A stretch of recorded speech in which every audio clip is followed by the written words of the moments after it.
So most people think that paradoxes are these very mysterious things, and that the universe is so interesting and strange because of these things. But to me, they're actually not that mysterious once you understand the framework, and they pretty much come down to how humans perceive things,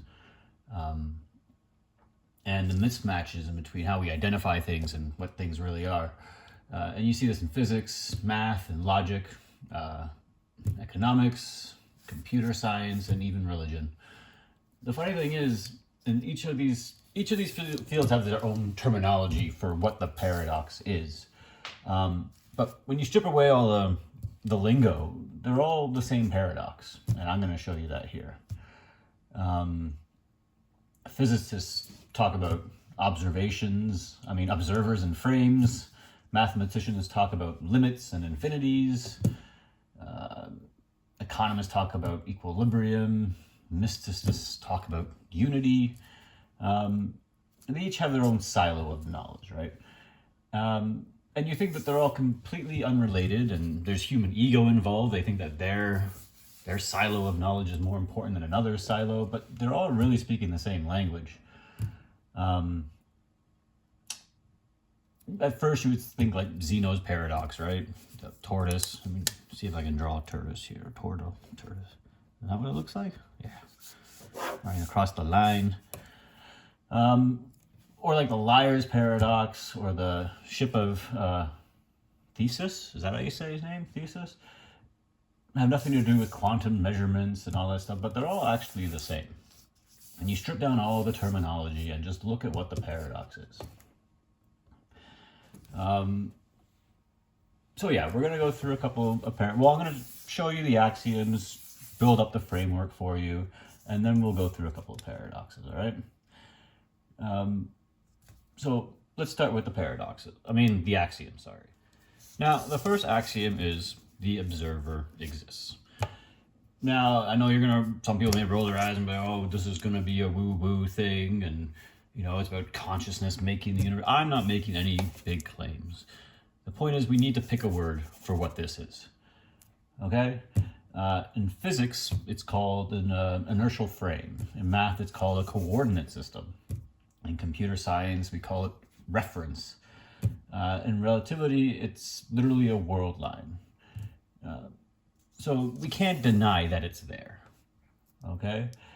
And in some places, the observer is obvious. If you're watching a race, we don't forget that we're watching it from the sidelines.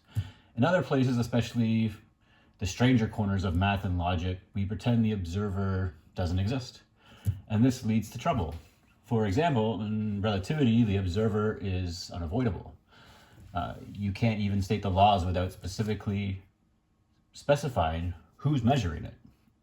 But in quantum mechanics, for some reason, everyone desperately tries to avoid saying the word observer at all, even though the entire measurement problem is about that exact thing. Mathematics is even more interesting. We treat math as if it's the most objective thing in the universe. And then we smuggle in an observer by placing 0 on the number line, right in the middle. That 0 is a standpoint. It's a choice of reference. It's where the observer sits. Every number is related to 0.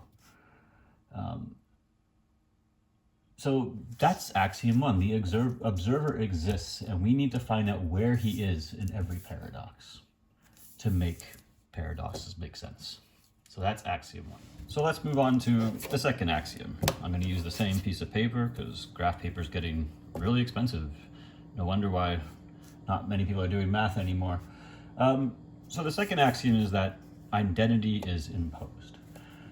When we say something like is one thing, we aren't discovering a natural boundary in nature. We're drawing one. We're making it up. Nature doesn't hand out unit labels. We do, so that we can make sense of the world. We can talk about things, count things, and work with them. But they don't actually exist in nature. And that's a real easy part to miss. We already have a ton of words for this act of making something one thing. Different fields, once again, use different terminology for this very same thing. In biology, we call it species. In law, we call it a person. In accounting, we call it a unit. Computer science, type. Philosophy is identity. In art, it's form, etc., etc. In math, we call it one. All these words point to the same move, taking a continuous mess of reality and treating some slice of it as one thing. The ship of Theseus, again, I can't say his name, is the perfect example, right? Let's draw a ship, because, I got to keep you visually entertained here while I ramble on. When did this become one ship? When did that happen? At the blueprints? When the lumber was cut? When the hull was assembled? When it launched? When it got its name? See, we always talk about it in this direction, like we change all the parts, but it has a before too. Its identity, we made up. We at one point said this is the ship, and said this is now one thing. And here's the funny part: once we impose that identity, we pretend it was always there, right? But once again, before it was trees, it was lumber, it was planks, and then for some reason, as soon as we name the ship, we think of it as it was always there. Now it's one thing. There is no difference from what we do in mathematics when we put 0 on the number line. 0 doesn't create the negatives and positives. It just gives us everything a place to anchor to. An identity works the same way. That's axiom 2. So let's move on to axiom 3. This one is the observer can move through time and space. Meaning, once we impose an identity, let's use the tortoise again, and call that something one thing, we don't freeze with it, okay? We keep moving forward and watching it change. The easiest way to see this is with Zeno's tortoise. From the observer's point of view, motion is always a sequence, right? Step after step, moment after moment. But Zeno's describes the race through time. He doesn't describe it through time. He describes it through division. He keeps dividing smaller and smaller pieces. Each division is a zoom. It goes in that direction. You got to remember, there is a observer axis that goes from you to the race. We don't think about that one. So we are literally zooming in when we're dividing, and we're doing it faster than the tortoise. And that is why we beat the tortoise. But if we stay out here and just watch the whole race as one thing, right, he will just finish the race. As soon as you start zooming in, you're going to beat the tortoise. And zooming in is just another way of doing time. When you zoom in, you slow down the world relative to your analysis. When you zoom out, you speed it up. And here's the part that sounds controversial, but isn't. We already do this. It's an accepted observer-dependent time in physics and special relativity. The observers moving relative to each other don't agree on time or simultaneously, I can never say that word, at the same moment, depends on the observer's motion. That's considered totally normal. There's no philosophy, no mysticism. It's just measurement. But here's something we don't usually talk about, and that's in special relativity. For instance, we only talk about side-to-side movement.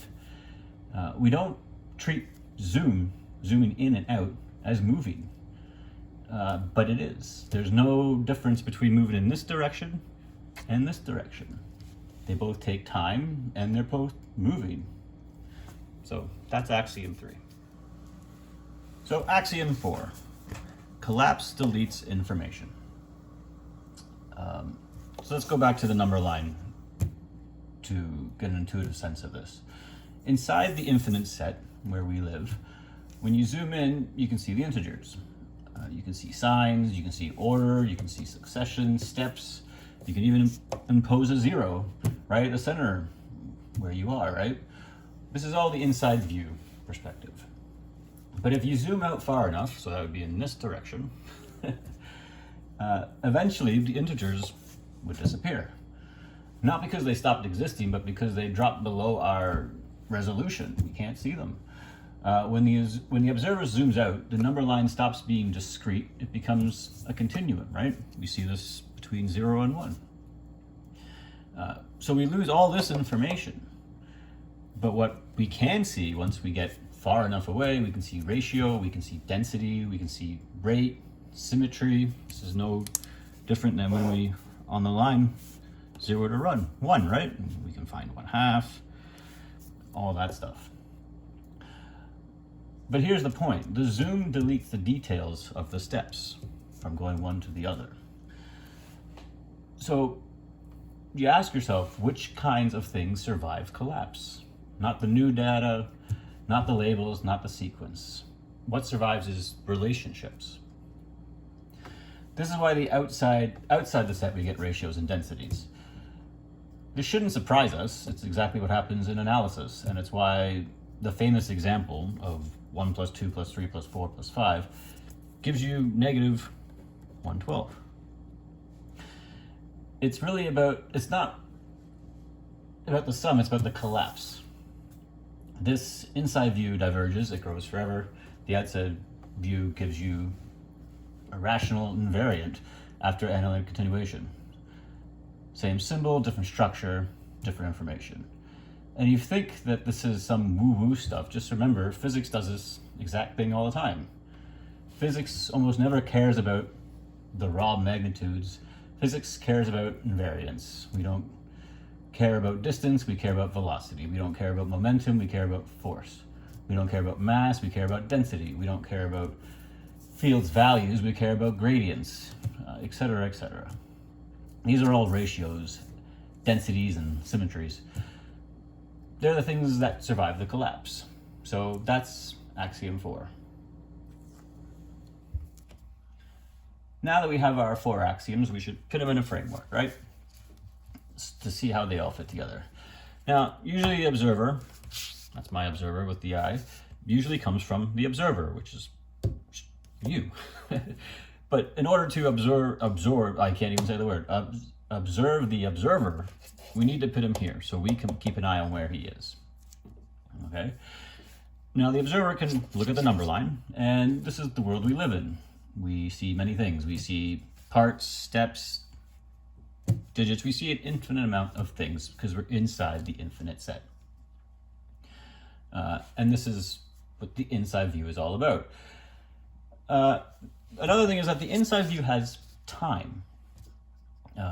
It takes time to move along the number line.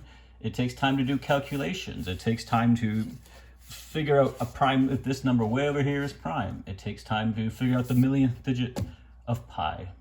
The inside view is sequential. It unfolds. It has history. It has a cost. But the one thing we always neglect is that zooming in, so here's the observer, zooming in and zooming out also takes time. Okay? That's something we don't usually think about, but it's true.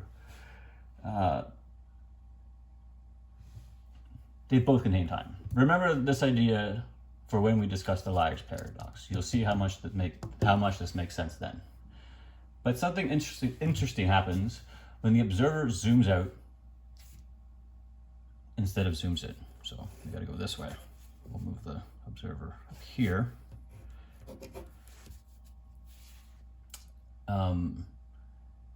At a certain point, he crosses a line where he sees the whole thing as one thing. This is the outside view. He can see the averages, densities, symmetries. But we pay a price for that because we lose all the information of the digits down here. The thing is, humans are extremely creative. We learn how to push the zoom out trick so far that we pretend we can stand outside the whole thing and look at the whole thing at once. It's almost like we've simulated having the eyes of God. We're outside the infinite set now. Not because we can actually do that, but because we can just create it. And now this gives us 2 kinds of infinities. The 2 kinds I always talk about, right? The unbounded infinity down here, the inside view, and the bounded infinity right here. And humans have been incredibly creative with both of these. We even learned how to put them on the same number line, right? So we've even learned how to divide up between 0 and 1. Unfortunately, this has created a lot of confusion because we don't keep them separated. And a lot of our paradoxes occur because we put them back together. Now, before we get into some examples here, let's stop for a moment and think of the very idea of the number 1 itself. The number 1 already has these two views itself. From the inside, 1 contains an infinite structure, right? You can divide it up 1,000,000 times when you zoom in. On the outside view, 1 is just one thing. It has no interior. So the first paradox is actually the number 1 itself. You can see how this is the self-referential problem in its most simplest form. And since math is built on 1, and a lot of other fields are built on math, it's not surprising that most fields have a paradox sitting at the bottom of their silos. So now that we have this beautifully drawn framework, we can describe basically every classical paradox, from the Barber's paradox to Russell's paradox in logic, to the heat paradox in language, to the double slit experiment in physics, all the way to the Riemann hypothesis in number theory. But we will have to build up to those. But they all fit the same shape once you know what to look for. But this video is already getting too long, so let's just start with the two classic ones we've already talked about and put them into our framework quickly here. So once again, for Zeno's, we have to pick, are we watching it from here or here? If we're watching it from the inside, he's never gonna get there. If we're watching it from the outside as one race, we can watch him finish the race. If we're gonna zoom in, we are gonna divide the line 1,000,000 times. As for the ship, it fits the same structure, right? Inside the timeline, you have many parts. You can see it when it was a tree, you can see it here. And you don't even talk about missing parts, you can talk about corrosion, radiation. The ship is never one ship. But we put a view over here of identity from the outside and look at it as one ship. And that's why there's a paradox. But you might think, okay, well, those are two easy paradoxes to fix. What about one that's less obvious, like the liar's paradox, right? This sentence is false. The reason it's hard to understand is because we haven't identified where the observer is. At first glance, when you look at it as one thing from outside the infinite set, you want me to draw the outside the infinite set? Way up here, it looks like one thing. Okay? But then we try to analyze it from inside the infinite set, in here. And inside we get complete regression, right? We get it's true, it's false, etc., etc. It's in time. Or you can even have liar's revenge, right? Which is the same thing. So I don't know if you know about the liar's revenge. So you can figure out a solution for this, give it a hidden variable or something. But then the liar's revenge will come along and put another layer on it. And then you can solve that. And then the liar's revenge can put another layer on it. That is zooming in and out of the problem. Where this is going left and right for the problem. That's the whole problem, is that we're making it, the self-referential puts you up here watching the whole sentence as one thing. But then when you analyze it, there's time, right? Like I said, there's time. We've been arguing over this for decades. It takes time to argue the liar's revenge and the solution, etc. It takes time to argue true, false, true, false, true, false. You can't escape the time when you're inside the infinite set. So you might look at those and say, okay, well, those are easy, those are old ones, you know, they don't really work for other things. But so let's just look at the halting problem for an example, right? The idea that there's no program that can look at another program and tell you whether it will run forever or eventually stop. Inside the halting problem, so here's the halting problem and you're inside again. You have to simulate the other programs step by step. It takes time. And for some programs, that process is unbounded. It goes on forever. But from the outside, from up here, You're trying to collapse all that unbounded computation into just one bit. Halts or doesn't halt. And that collapse deletes the entire computational history. You can't get the bit from the simulation in finite time in the general case, and you can't get the simulation back from the bit even if you had it. So it's the same structure. Inside unbounded time goes on forever, a process. Outside is a bounded collapse, and the bridge is non-irrevertible. So even in computation, there are no ships, there are no races here, but it's the same pattern. Now I could go on about Russell's paradox and set theory, Gabriel's horn, the incompleteness theorem, even the measurement problem in quantum mechanics. They all fit. You just have to figure out how they fit. But this video is way too long, and maybe I'll tackle those at a later date.